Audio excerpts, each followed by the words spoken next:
Hello, everybody, and welcome back to episode 2 of Ben's Sports Talk. I am Ben, and this episode we will be talking about the second round of the NBA playoffs and what has happened this week in the MLB season. So let's get right into it. So, for starters, this is being recorded on Saturday, May 7th, and yesterday the two games that were being played was against the Dallas Mavericks and the Phoenix Suns, where the Dallas Mavericks won 103-94 against the Suns. Luka Doncic had a very big game, and I still am holding strong that the winner of this series will go on to the finals against the winner of the Celtics-Bucks series. I still believe that firmly. Luka Doncic is making the case for MVP next year and one of the top 5 players in the NBA with his playoff performances. This game, he had 26, 13 and 9, so almost a triple-double. Jalen Brunson has really come alive these playoffs with Luka being hurt. He had 28, 4 and 5, and a bunch of their shooters for the Mavericks had big games. Dorian Finney-Smith with 14, Reggie Bullock with 15, and Maxi Kleber had 14. And that is about it for the Mavericks. Besides those 5 players, not a lot of offense to go around. The Suns just had a bad offensive game. Quite frankly, no player on their team scored 20 or more. The highest was 19 from Jay Crowder. Devin Booker had 18, and Chris Paul had 12 and 4 assists, so not the best game for him. DeAndre Ayton did have a double-double with 16 and 11, so he had pretty good. Nothing off the bench, though.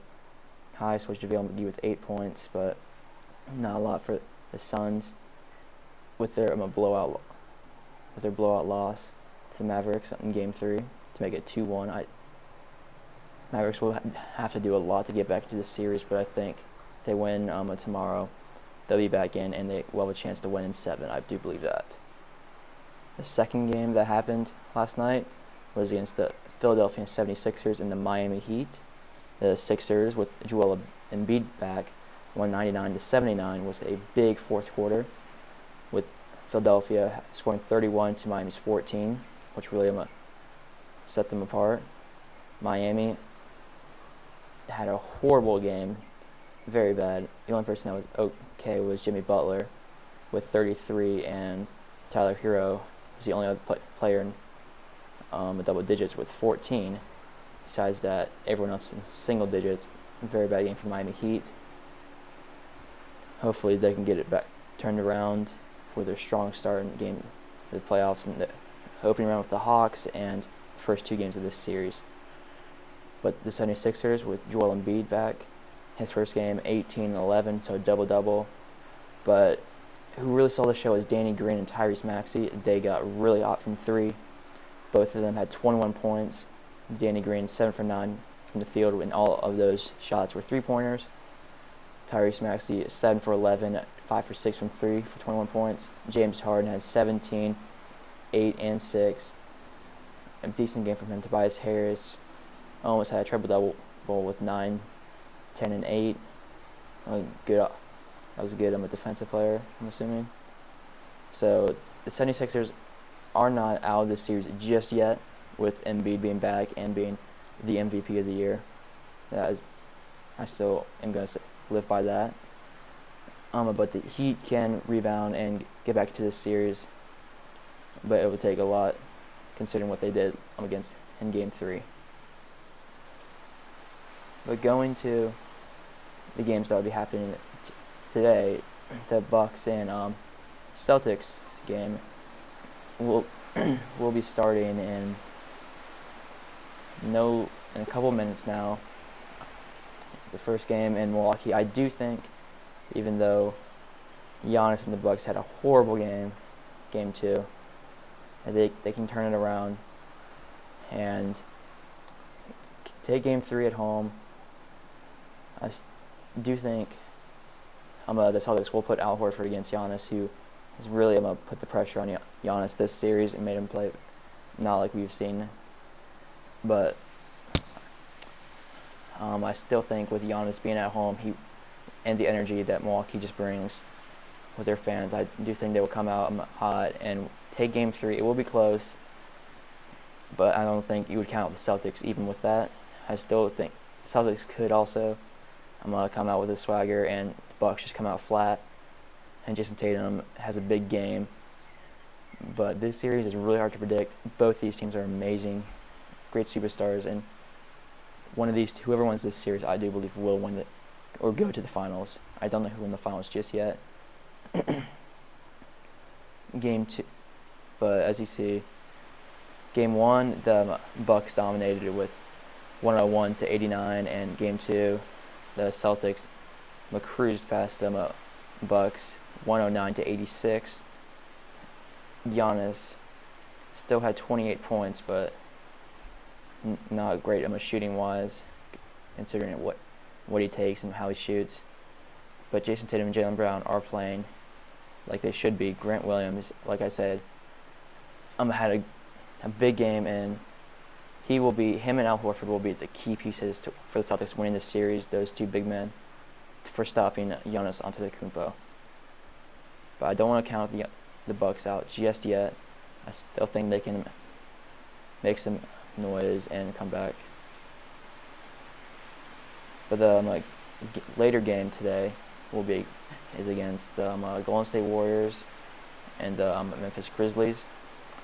This one, it's a bit hard. They're both two great teams. This game will be held in Golden State, but I don't know if that will matter too much. Both of these games have been really close. Game 2, Ja Morant had an amazing game, 47 points. He's been going off both games, even with the Game 1 loss by 1. But I do think that if I had to predict, I would have the Warriors probably winning this series just because of how they're more experienced than the Grizzlies. Like the Grizzlies, this is their first time ever being here. They have a lot of young players, while the Warriors, they have Stephen Curry, Klay Thompson, Draymond Green. Probably, I'm not completely sure if he will play this game, and Gary Payton will be out. But with with most of their team being veterans and being more experienced in these playoff situations, I do think they will come out on top. But if Ja Morant has anything to say with it, it won't be in 5 games. It will be in probably 7. I'll probably say 7. The Grizzlies will win, but the Warriors can win in 6, I would say. But it's not going to be settled in 5. There's no way. These two teams are way too good for that. But we have to wait and see. But that probably pretty much covers it for the NBA playoffs. There's only 4 series going on. My predictions still stay the same. The winner of the Boston-Milwaukee series will win the East, and the winner of the Dallas-Phoenix series will win the West. I'm not sure who will win the finals just yet, but that is it for basketball. Now time for baseball. Baseball, I didn't really talk about the Yankees too much on my first episode, but since not talking about them, they went on what is that? Hold on. I think it was an 11-game win streak. 10. 10-game win streak. I'm moving them from 7-6 to 18-6, and they lost. I believe that was on a Thursday that they lost to the Toronto Blue Jays, but they're now the best team in the AL. They're being led by Aaron Judge and Anthony Rizzo. Anthony Rizzo and Aaron, those two have been amazing. Month and start to the season. They have shot up to early AL MVP contention. Aaron Judge is playing like how he played his rookie year, where he should have won MVP but didn't. And Anthony Rizzo just came out of nowhere this past week, where he's had 9 home runs to start the year and 21 RBIs. Him and Aaron Judge are tied with, I think, 2 others for the home run lead with 9, unless someone else Yes, they are tied. There are 4 people tied for the home run. I'm a lead with 9. That would be C.J. Cron, Byron Buxton, Anthony Rizzo, and Aaron Judge. I do think, talking about Buxton, I do think if he stays healthy, he will, at this rate, he will be in MVP contention. I would say top 5 probably. I don't want to say he would win because I'm not sure. I don't really if he plays 140 games, he will probably win MVP or be in contention. But he will be an All-Star this year. That is a for sure fact. He's been 290, a 355 on base, and 754 slugging it. So he's having a great start to the year, as always, just like last year before he got hurt. But this year, I do think he will stay healthy and be a great contributor. And the Twins, are on surprise. Actually, I would say, for me, at least, they are the #1 team in the AL Central. So they're 3 games ahead of the Chicago White Sox, who are second. We're actually having a pretty disappointing year, but the Twins, I do think, could be a surprise team in the AL this year.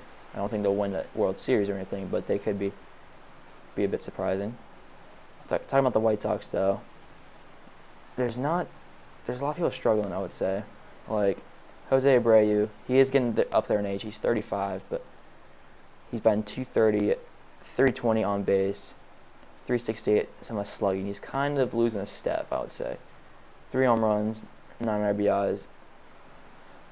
He's not doing too well, which is kind of sad because he is really fun to watch.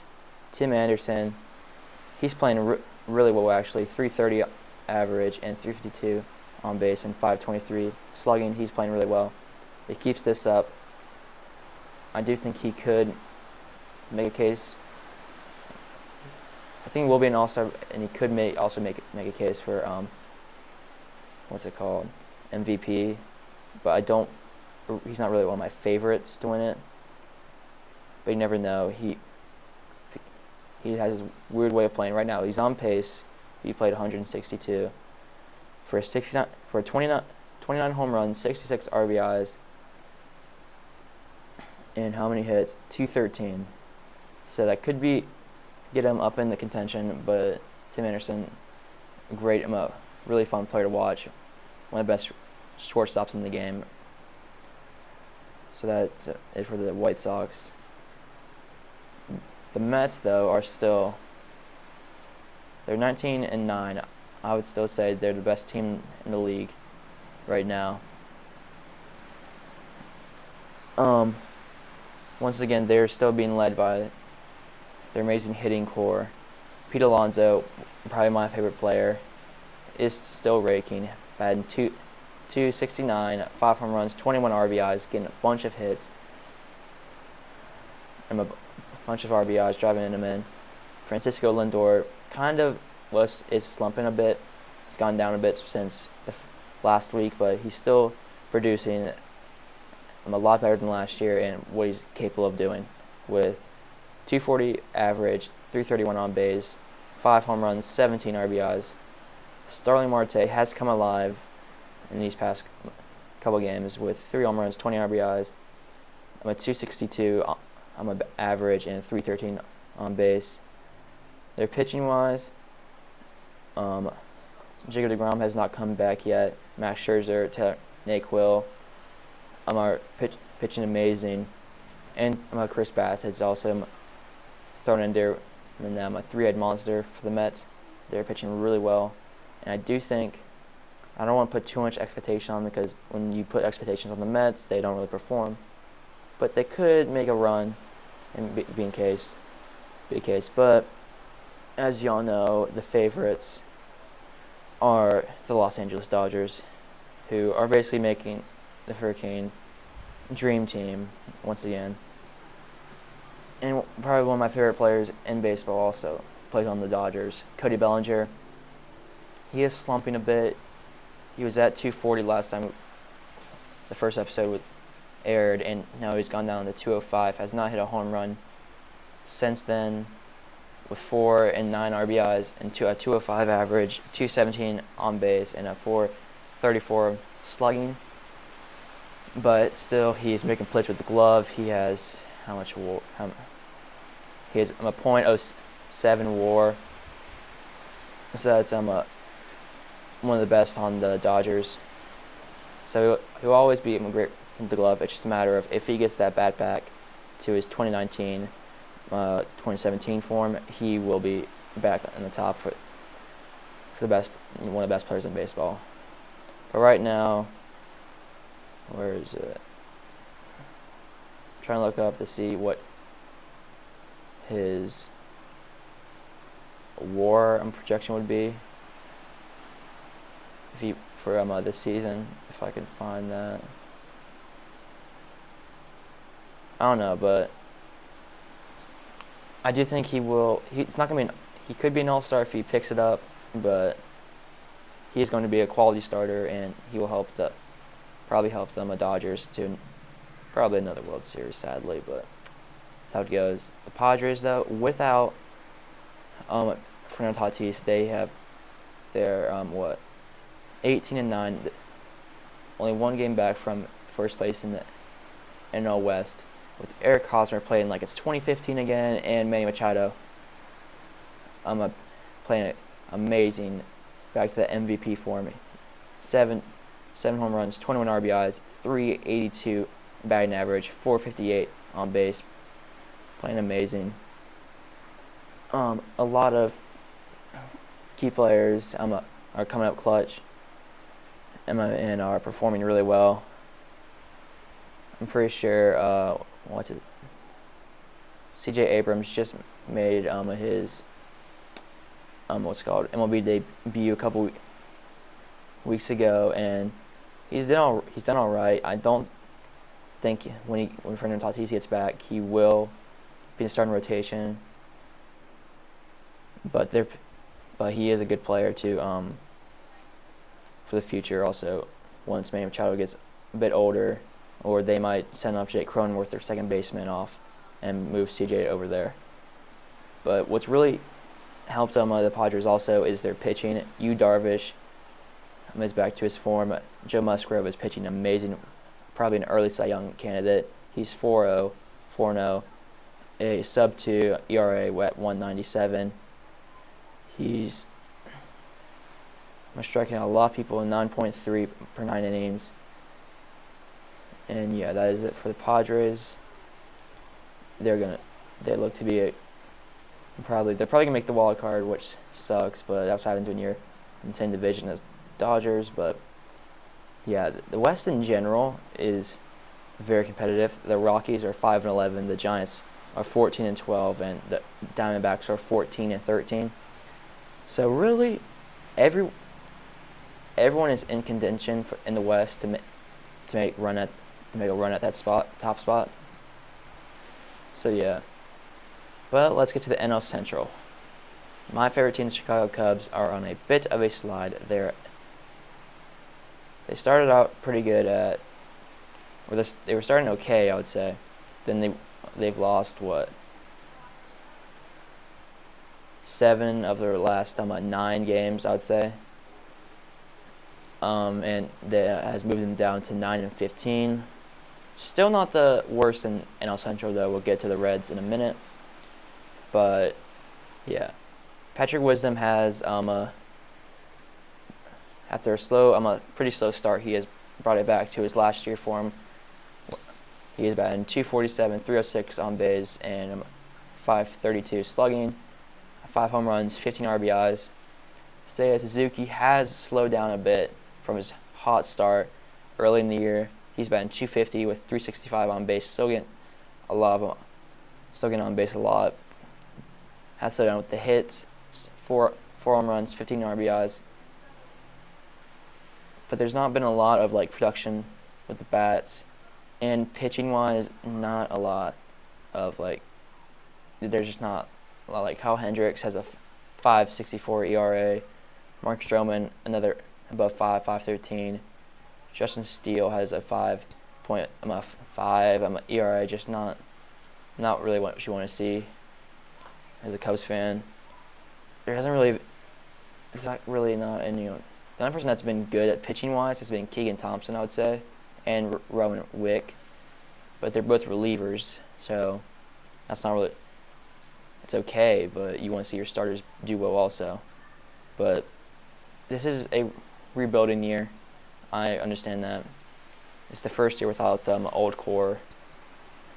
But I still want to see the Cubs succeed, and I want to see Suzuki and maybe a rookie all-star, but not sure.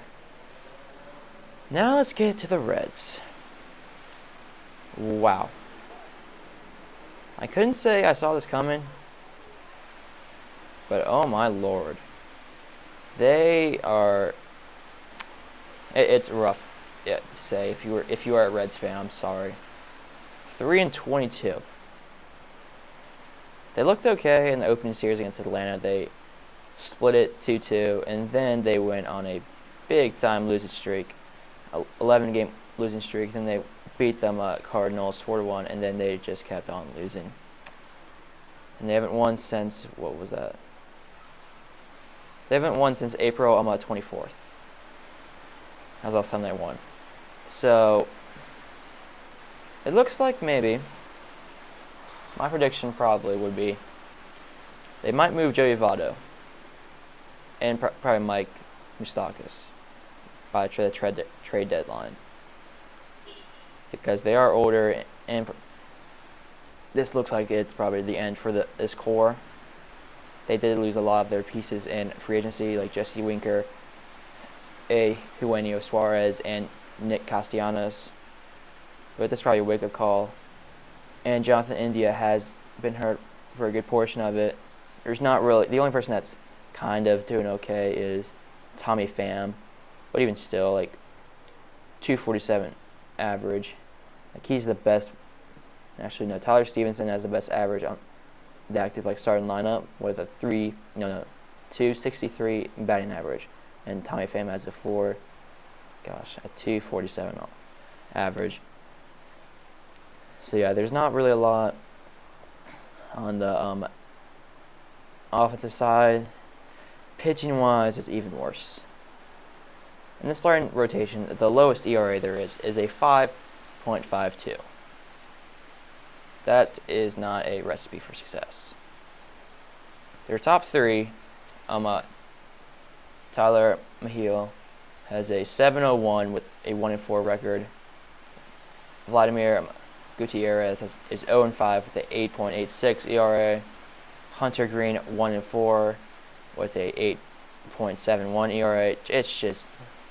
It's not good to be a Reds fan right now, and I feel sorry.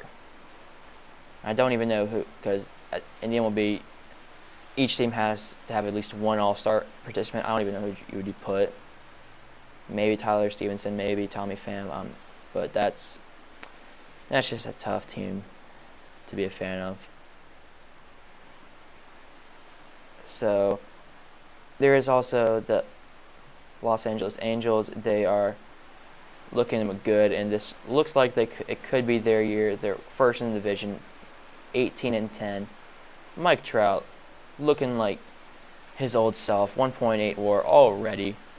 He has 6 home runs, 13 RBIs, batting .325, on base is .449, slugging is .675. He is just playing. He's the best player in baseball, like which he is. Shohei Ohtani, he's still doing okay. But he's not as dominant as he was last year. 4 home runs, 14 RBIs, only batting .234 with a .299 on base and .384 slugging. But what's really been a surprise is Taylor Ward has come out of nowhere. I think he shot up to second on. Yeah, with WAR, he is now the second best player on the Angels. He's batting .362, so it's better than Mike Trout. 488 on base and a .710 slugging with 6 home runs and 15 RBIs. So Taylor Ward's come out of really nowhere. Anthony Rendon, I don't know if he'll ever get back to his 2019 form with the Nationals. I hope he does. He seems like a good player and pretty fun to watch, but he's just not really producing. He's batting 212. Jared Walsh, he's done all right, I guess. 4 home runs, 18 RBIs, 247. I think just a slow start for him also. I mean, to be honest, he didn't really, he batted 217 last year when he was an all-star, but you never know. He could pick it back up. But pitching-wise, Shohei had, hold on, let me see if I can find his stat line. But, I saw his game. Against Boston, he pitched 7 innings, 6 hits allowed, 11 strikeouts, and 9 pitches pitched, and 0 earned runs, which is amazing. And this is that's the first time, and he batted in the top. I forget where he batted in the lineup, but it was top 3, and that was the first time since Babe Ruth, obviously, that someone had done that in Major League Baseball. Also, pitching-wise, for the Angels, Noah Syndergaard is pitching amazing, like it's 2015, which I love to see. He's really fun to watch. He has a 2.63 ERA, a 2-1 record. Not getting a lot of strikeouts, but he is pitching really well. Only has 7 earned runs on him in 4 games. So that's really good. Rossi Iglesias is also pitching really well. He has a 2.53 ERA, and is holding down the bullpen, which is really good for an Angels fan. You want to see that. So I do think the Angels can make a run in the playoffs also.